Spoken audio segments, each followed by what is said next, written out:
In addition to Cat Ballou, the comedy western genre has some major entries you should check out, if you haven't already.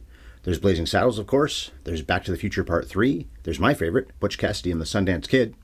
So you've got some variety in your choice of laughy horsey films, just as there's variety in what you can find on the website sparkplug.coffee. Sparkplug is our sponsor. They have been for a long time. They've got the freshest beans in Canada. You can get decaf or half calf, by the way, so this doesn't have to be just a pep me up before I go out and shoot my enemy type thing. You can play it cool. Oh, and those beans I just mentioned, they're fairly traded in premium Arabica beans. You can get many different kinds of blends and roasts, and you can shake things up by taking advantage of their rotation of seasonal blends. You can also customize your membership to get your orders when it suits you, not when it suits the company selling you the stuff. And you really should be a member. This is no Coffee of the Month club, man. Coffee of the Month. Ugh. I say you should be a member, partly because that allows you to get deals and perks and save money on every order in a way the casual customer won't. As for who's eligible, we regret to let Austrians and Australians and Argentinians know that they can't get Sparkplug delivered to them, but Americans can. In fact, their orders will arrive within a week. That's also true for Canadians, naturally, and also anyone who's from my country will get their stuff shipped to them for free.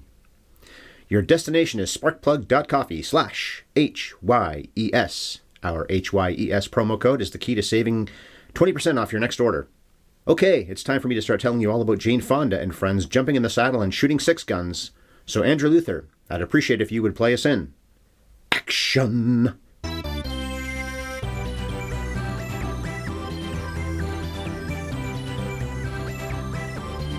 Have you ever seen Cat Ballou? And I've ever seen it, 3 or maybe 4 times over the ever years. It's been a long time, though, so this viewing felt almost like new. It felt new. It felt new. All right, so hey, everybody, and welcome to the 504th guitar strum of the Classic Movies podcast known as Have You Ever Seen? My wife Bev and I take a trek back to the past to discuss motion picture classics, and we spoil them every Monday. Although she's not here on this particular Monday. This is a One Ryan show that would normally have gone up online last Friday, but this is a long weekend, a little Easter action, and the Bevster needed some time off. So instead of this thing going up on Friday, here it is 3 days later. I am Ryan Ellis, your monologuer in today's festivities. What I'll be doing today for our second episode in Revenge Month is breaking down the plot in mostly sequential order and throwing in some asides as we gallop along, as I like to do. But I'll set it up first. Today's movie of choice, the one where Jane Fonda wants vengeance for her daddy. Cat Ballou, Cat Ballou, was released by Columbia Pictures on June 24th, 1965. It ended up ranking in the top 10 at the U.S. box office that year, but The Sound of Music and Dr. Zhivago, especially The Sound of Music, made far more dollars than everything else that came out that year, including Cat Ballou, which was well-liked by critics throughout these past 58 years, or has been well-liked. On Rotten Tomatoes, this picture has 90% of critics giving it a standing ovation, or at least a thumb up, and 74% of audiences dig it too. 74. There's not a big sample of critics, with only 30 reviews that can be found on Rotten Tomatoes, though. Their average is a pretty strong 7.4 out of, hang on, can you guess? 10. Cat Ballou won an Oscar. Lee Marvin for Best Actor. He plays 2 entirely different characters, although we find out near the end that they are connected in a Bowfinger kind of way. Showing some comedic flair Marvin had never shown before, and playing 2 characters has to be the main reason he got the votes to beat out people like Larry Olivier and Dick Burton. He's playing a vicious villain and a drunken, comical hero. Still, comedy doesn't often do well at the Oscars, as we've heard many times over the years, so Marvin winning was somewhat of a surprise.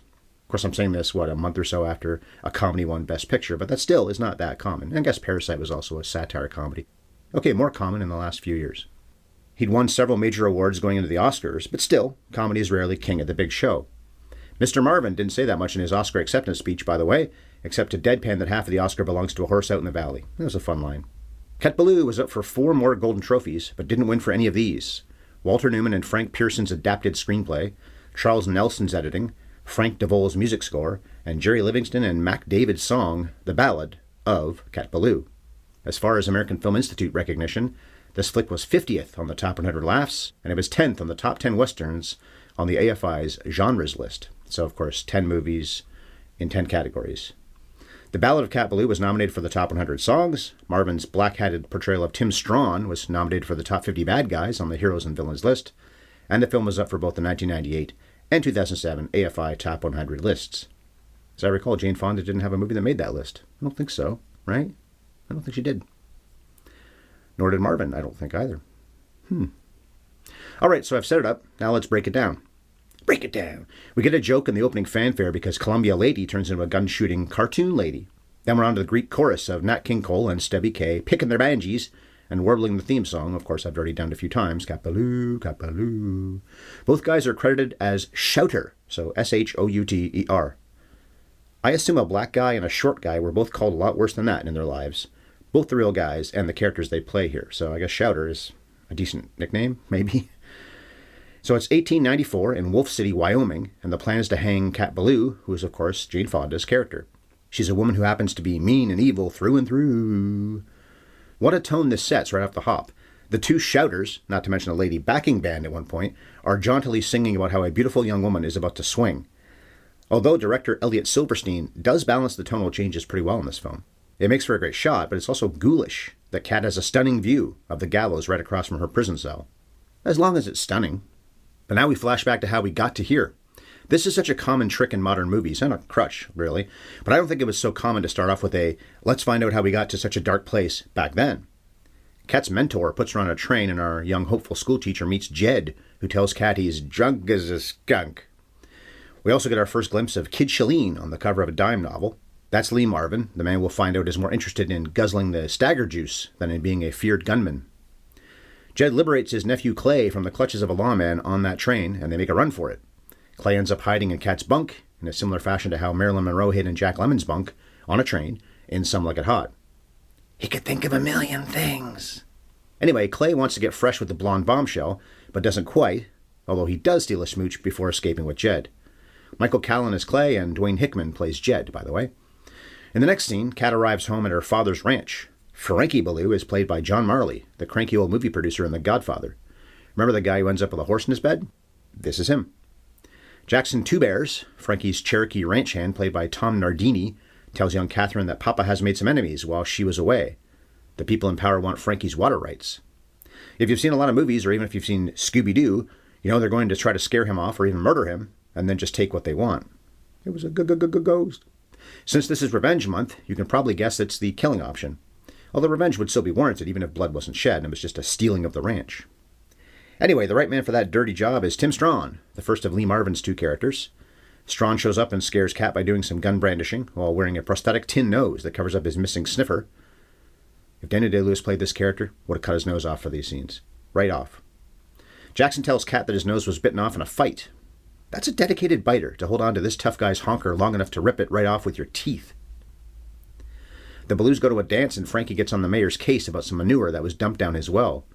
I'm sure I'll say this a lot today, but Jane Fonda looks remarkable in this case in a yellow dress with a matching bow in her hair. Jackson suggests to Kathy that they hire their own gunfighter, Kid Shalene. Kid Shalene. And look who's at the dance but Jed and Clay, both of whom do some do-si-doing with the lovely leading lady. This isn't quite the putting the team together sequence you'll find in Seven Samurai or Ocean's 11, but Cat is in recruitment mode to push back against the Wolf City Development Corporation after some of the things they've done to her dad. She dances and assembles. Ballooers, assemble! Rah! Still one of my favorite modern movie moments in Avengers Endgame. A brawl breaks out after some jerkweeds insult Jackson in a predictably racist way. You can guess what it is. During the skirmish, young Jack tears off a guy's toupee, which seems to have left blood on the old man's head, and quite a bit of it. What kept that thing on his head to cause that type of bloody damage? Crazy glue? The really good kind of crazy glue, not that Dollarama stuff? This being a comedy, the fight is a mixture of violence and tomfoolery. This scene is pretty well executed by Elliot Silverstein and the cast. On the way back home, Cat makes eyes at Clay, although I decided during the dance sequence that she should have been making eyes at her native friend. Of course, Jackson is probably more like a brother to her, plus she didn't tend to mix races in mainstream movies back then, so them ending up together was a pipe dream on my part. Although maybe now you'd see that. Later that night, Clay sneaks into Cat's room and gets a mite fresh the way he did on the train, but she tells him to skedaddle back to his own bedding out in the barn. He's about to leave, but then they get talking about how she should hire a gunfighter to combat Tim Strawn. We don't know if this will happen yet, but it's clever that they're going to hire Lee Marvin to fight Lee Marvin. And they'll need somebody to help because Clay and Jed, who's shown up at the window to offer his 2 bits, reveal that they know nothing about gunfighting, plus they pretty much admit that they're cowards. Then again, look at that train saving, if you will, earlier in the movie. Jed can't be that much of a coward if he risks his life saving his nephew. So Cat writes to Kid Shalene, who shows up in the trunk of a wagon, passed out from imbibing just a bit too much. Ironically, he's the fastest gun you've ever seen, according to the shouters. Ever seen. Kid doesn't even have a gun anymore, though, because he hawked it to pay for a few drinks. And that was despite the fact that Cat paid him $50 up front in 1894. $50. Go back to Braveheart. $50. Clay loans Shalene his gun, and the soused hiree can't even hit, say it with me, the broadside of a barn. You didn't say it with me, did you? Well, I don't know. Maybe you did. I really liked that gag. That was pretty good. But the deep-voiced dude begs Frankie for one little nip of whiskey. Just one little nip. I just need a little tiny bit, which he claims will steady his hands. Jackson offers up his bottle, which Kid guzzles down in about a minute, even taking some time to call Jack an Injun. Luckily, he has nothing against them. Of course, if you don't have anything against them, then why insult the man who just gave you a drink?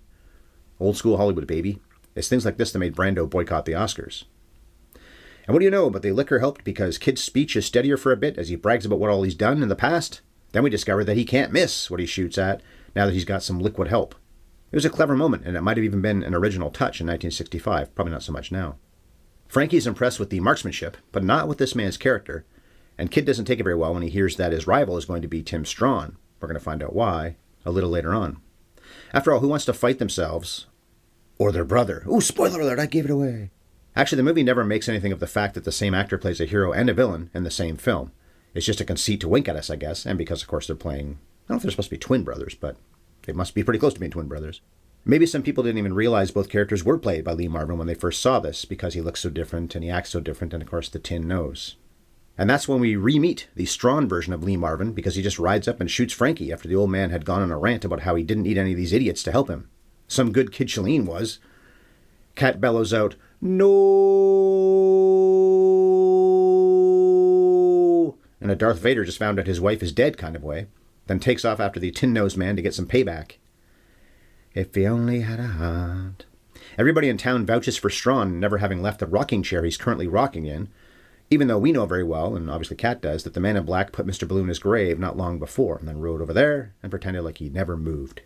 Catherine grabs a gun and tries her hardest to make Tim breathe his last, but her friends grab her arms to stop her, and she shoots wildly. It's funny to think Kid shot so badly in that earlier scene, which was funny and was for comedy, but now the bad shooting is deadly serious. Of course, the plot in the second half of the film is why it was listed as a revenge movie when I did a Google search last month. As I've said, I hadn't seen this movie in so long that I didn't really remember it as such, but clearly it is. Cat wants to collect some dues. After finding her father has been made up by the Undertaker with a dishonest smile on his face that he never had in real life, Cat gets even more angry and tells the powers that be that they can just have the ranch. She doesn't want it if and Daddy is dead. Jed and Clay suggest she join them at Hole in the Wall, which of course is the name of the hideout for Butch Cassidy's gang. I've read Butch's real gang was actually called the Wild Bunch, but it was changed in the Newman Redford movie to the Hole in the Wall gang, so as not to conflict with the Sam Peckinpah flick that came out a few months before, Butch Cassidy did, in 1969. I'm not sure why they weren't called the Wild Bunch in 1965, though. Maybe the logic is that they're the Wild Bunch who came from Hole in the Wall, so it's this big thing, big build-up. Like the Los Angeles Angels of Anaheim. So wordy. Anyway, if Jane Fonda couldn't get even more attractive, now she looks adorable in a cowboy hat, too.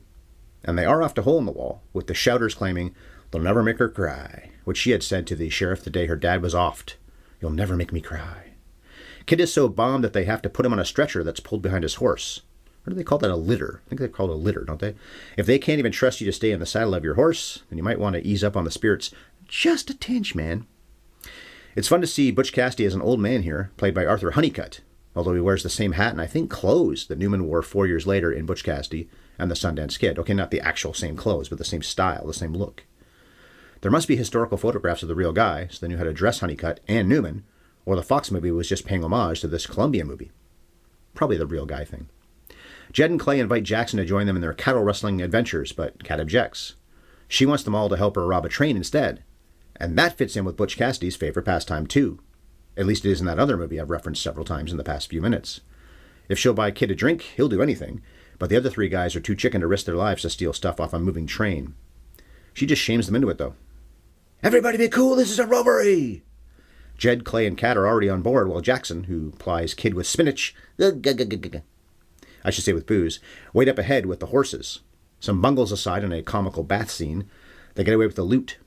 So yeah, Kid's plan worked, meaning the story that was in the book about him that Cat read long ago worked, and now Miss Ballou is about as happy as we see her in the entire picture. They ride off for Hole in the Wall, but a sped-up comedy chase ensues as Kid can't stay on his horse. Look at that steed earning half that Oscar.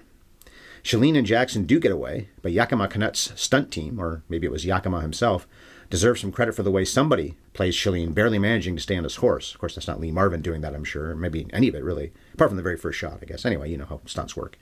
He's hanging on by only his foot, for God's sake. Cat vows to wipe out Wolf City's bank account with train jobs just like this. But old Butch doesn't want to help because he had a "you leave us alone, gentlemen, and we won't rob you" deal with Wolf City. Clay wants to go to St. Louis, but Cat responds with, "I think I love you." He sputters his way through a response that doesn't include saying he loves her back. Oh, and notice that the woman who says they won't make her cry does tear up in this romantic scene with Clay. The woman looks good even crying. He's scared of commitment or something, or maybe he's actually gay. So he walks off, and now she cops a "fine, I never liked you anyway" attitude. Jackson comes up to her, and I love that he corrects the grammar of a woman who is supposed to be a school teacher. Not that he's wrong, he is a very smart guy. As weird as it sounds, whom is correct, not who. So if it's the last word of a sentence, you say whom, as you probably know. Maybe you don't. Grammar doesn't mean much anymore anyway in 2023. Anyway, Strawn has tracked them down, rises up on Cat, and threatens her. She screams in a way that I didn't find so believable at this juncture. Could this young woman still be scared of this fake-nosed SOB who just said he'd kill her dead if she was a he? Sure, but she's already mad at this specific guy, and she's toughened up by all that's happened. So I wished a little that Jane Fonda had pulled her gun and said, "Try it. Try it. Try it." And what do you know? We get a training montage where Jackson helps Kid to shoot every target in sight, and this is while Kid is sober. Now, I've criticized a few times in this podcast about how overly drunk he is, and I appreciate the arc that this liquored-up goof will take a gunfight with Strawn seriously. But if you're better when you're full of the wobbly sauce, then just be who you are. But movies often need to moralize, so Kid stays clean, literally. The man even shaves, finally, and he also stays sober with the help of his Cherokee friend, who even becomes Shalene's valet and dresses him elaborately, something like what Bev and I talked about when we reviewed Dangerous Liaisons back in February. And Kid does clean up nice. We finally see the hero side of him looking the way Cat expected when she first hired the man. She probably didn't picture the girdle, though. And I just don't think I love this turn. It's charming and it's nice that he's taking things for serious, but if you're a better shot when you're drunk, then I guess you might want to confront your brother when you're drunk. Although I think the production code was still a big issue in 1965, so maybe they had no choice but to reform him, for a little while anyway. Because he does get drunk again later on, very drunk. Otherwise they'd be censored. That might be it. Kid goes looking for Strawn in a brothel, opening up various doors and getting ladylike screams each time he does.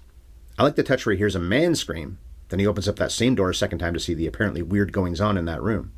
Pretty good, pretty funny. Then Shalene does find Strawn, who growl talks him into pulling his pistol and shooting his brother, which I've already revealed, and Kid reveals to his friends when he goes back to Hole in the Wall to brag about how he took out his dangerous bruh. The Shelster is sober now, of course, which makes me wonder about his intellect. Because if he's clear-eyed now, why is he so surprised that Cat doesn't love him? She loves Clay. Why Kid ever thought Cat was in love with him, actually, I don't know. Kid tries to punch sense into Clay, as does Jed and even Jackson, who says he's got a right to join in regardless of race, color, or creed, according to the 14th Amendment. This guy is very smart. But Cat has taken off on her horse in the meantime, which gets them all chasing after her. She shows up to Sir Harry Percival's in a shockingly sexy red outfit, pretending to be a prostitute. This wanker is the head of the Wolf City Development Corporation, who, quite understandably, is not immune to the charms of this beauty. When his horny back is turned, Cat pulls a gun and demands Sir Harry sign a confession that stipulates that he ordered her father's murder. They struggle over the gun, he takes a slug in the gut, and dies one of those constipation deaths, very quiet. If I was shot, I think I'd make a noise, even just a little squeak. Ooh, ooh, that hurt me, it was bad. And this is why Cat is in prison, waiting to have a rope noosed around her perfect neck at the beginning of the film. Killing that old lech apparently destroyed prospects for the whole town? I don't really know why. Are they that useless that it's Percival or starvation? Seems like a plot convenience. But there's no time for my pedantry because we're at the climax now, as Cat is led out to the gallows by Jed posing as her priest. Nice callback to when they first met when he was wearing a priest collar then too. While Jackson finds Kid drunker than ever on top of his horse. This is probably the most famous image in this movie, with Lee Marvin sleeping up against the wall, or a barn I guess, on top of a horse that has its front legs crossed. That was not an easy thing for the horse trainer to achieve because horses don't really like sagging against walls with their hoofs crossed. Okay, so Cat is taken up to the noose and her last words would be, "Let's get on with it." Get on with it! Except Jed cuts the rope just as they drop her through the trapdoor, and Clay is waiting underneath to catch her. The others ride off, and Kid is, what do you know, back to being better when he's blotto, as he provides cover by shooting accurately at various things that block the way of the townsfolk from giving chase. And thus I guess this fivesome will now go on the run for the rest of their lives, because all these guys will be wanted for aiding and abetting a murdiddly-urdler. And that's my nutshell, incidentally. I finally get to the nutshell. So Cat Ballou, in a nutshell. One woman ruins the lives of 4 men. They save her life, but now they're all going to be wanted by the Wolf City authorities for the rest of their lives. Fortunately, it wasn't that hard to take off and stay gone from a small one-horse town back in 1894. So the cast. I read that Jane Fonda wasn't really thrilled to be in this movie, but she wasn't yet able to dictate what role she would play. She went on to win 2 Oscars in the 70s, for Clute and for Coming Home. I've raved about a few of her Oscar acceptance speeches, especially for what she said during her Coming Home coronation, and also when she accepted for her father Henry, who finally won his only Oscar for On Golden Pond. He was sick and he couldn't be there. She was in that delightful dramedy with him, playing his daughter and using their own real-life tension for their characters. But that was one of only 2 times we've ever covered her before today. I'm surprised to see that, only twice. Well, now 3. The other was The China Syndrome, where she's quite awesome. In this and in Barbarella, and also in Barefoot in the Park with Redford, she's about as perfect a physical specimen as I've ever seen in a movie. When Bev and I covered 12 Years a Slave in March, I marveled at the beauty of Lupita Nyong'o, and I also mentioned Janelle Monáe and how flawless they are. But Jane Fonda is somewhere on that list of eye-poppers, too. And of course, we know she's a tremendous talent as well. That Nepo baby thing does not apply to her. She would have made it regardless. Despite having a fairly legendary film career, Lee Marvin was never nominated for another Oscar. He's got a similar one-for-one thing that Ernest Borgnine had when he won for Marty 10 years earlier, a movie I covered back in March. Marty. Marvin was terrific in The Big Heat, and especially in Point Blank. But the only other time we've reviewed a movie he was in was the star-studded The Man Who Shot Liberty Valance, and of course he plays Liberty Valance. He's a lot of fun in this, playing the vastly different brothers, but he's also in major mugging mode as the drunkard good guy. I'm not criticizing, it works, and apparently cracked up his castmates on a regular basis. It's just odd to see this badass actor who is usually so natural play it this over the top. This is also more of a supporting performance than a leading one, so best actor? But again, I don't begrudge Lee from getting to go up on an Oscar stage at least once in his career. I guess art imitated life too, because Lee liked to tip him. Maybe that contributed to his death by heart attack when he was only 63 years old. I was reading that he tried to get Fonda to lighten up and have fun during the shoot, but she was taking herself pretty seriously. Plus her job was to play it straight to all these wacky guys. Dwayne Hickman is Jed. He reminded me of a young Nicholson or Beatty in the cadence with which he spoke and also just the way he sounds. He died just last January and lived nearly 90 years. He spent more time on television screens than on silver screens, and it looks like a lot of his movies were comedies. Michael Callan is Fonda's love interest, Clay. He worked in Hollywood for close to 50 years, doing more TV than films. He got to be another Oder later on when he was in the Magnificent Seven Ride. Tom Nardini plays Jackson Two Bears. I think he quietly steals this movie. He's also the rare native to get to play some comedy in a major motion picture in that era, but not be the butt of the joke instead. Although with a name like Nardini, was he actually native? I looked it up but couldn't get confirmation about his heritage. Nardini did a boatload of television, including a TV movie of Cat Ballou where Leslie Ann Warren plays the title character. Jerry Paris directed that, and he acted in, I said it a few minutes ago, Marty.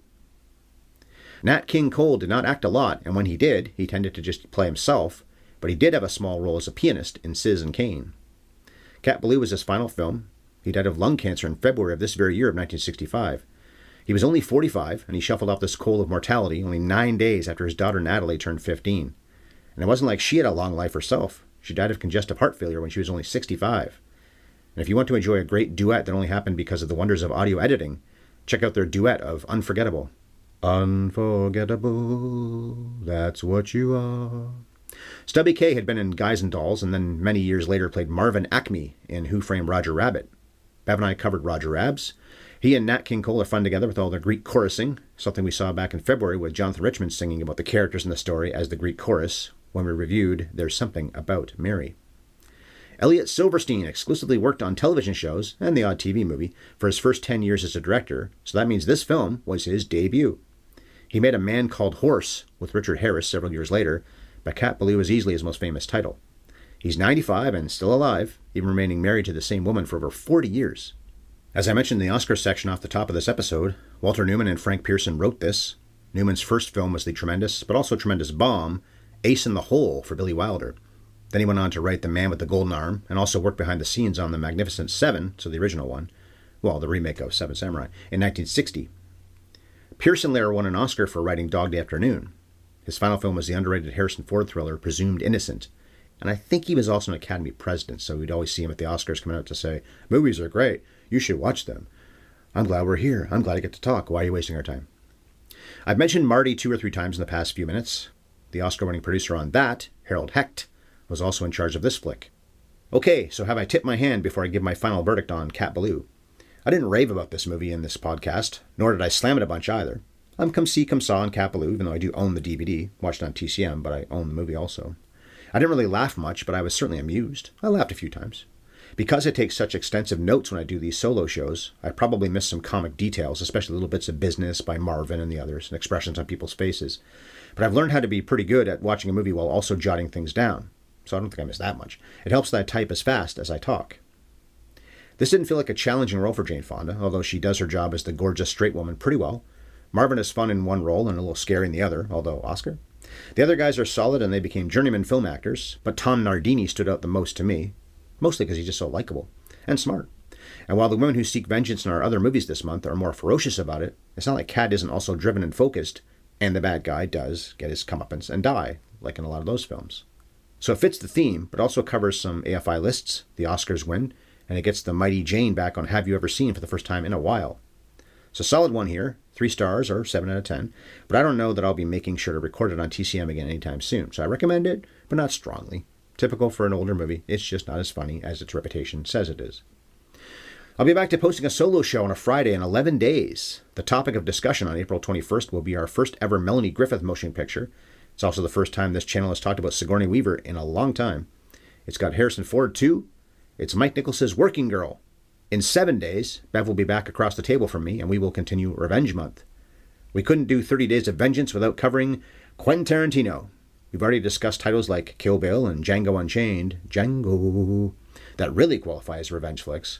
But we haven't talked about Death Proof, and that certainly qualifies too, so the Grindhouse part of Death Proof, just that, not Planet Terror. This episode will be available on YouTube around the time the podcast goes up. We have more than 20 YouTube videos now. The Monday shows usually have us on camera for about 10 minutes, then we air the podcast in its entirety. Lately, it's just been me doing them because Bev's been really busy, and I have a feeling the next couple that might be the same about, but eventually we'll get back on camera, give you a little extra content. We did so much of that during the Oscars season. There's not as much reason to be on camera right now. My One Ryan shows have tended to be just the audio with our graphic, however, so that'll probably be what this is as well. But if I don't do a video for this one, it'll just be the podcast you got here on there with the graphic. And there is at HYES Ellis. So in your browser, take it to our YouTube main page. Put that in your browser and then subscribe to our channel. Help us grow the show. To get in touch with us, you can tweet. I am at MovieFiend51 on Twitter. Bev is at BevEllisEllis. Our email address is haveyoueverseenpodcast@gmail.com. Please like and subscribe and share and favorite. Tell your friends about us. And write a comment on Apple Podcasts, which goes to our webpage there. We only discovered that last year, and lately, one guy, especially a guy named John, wow, dude, thank you so much. That was a wonderful message you sent to us, and a glowing review, and we thank you for it. But anyone else, if you want to flame us, say we're terrible, go ahead and do that. You're entitled. And if you drink coffee and you live in Canada or the States, go to sparkplug.coffee/HYES to get 20% off your beans. HYES is Have You Ever Seen's promo code. But you probably guessed that. You know acronyms. So that's that. Thanks a lot for spending some time with me on this Easter Monday. I hope you all enjoyed the day off on Friday, if you had the day off, and also today, if you had this one off too. I don't have either of them off because I work shifts, and Easter's my weekend. The other person will be off enjoying her time, but I will get paid some mucho overtime for trudging downtown this entire weekend. It'll be enough money to buy a farm and hire the right gunman to defend it from a tin-nosed murderer. Meantime, stay cool, and we'll be back with Death Proof on the 17th. Adieu, adieu, and cut.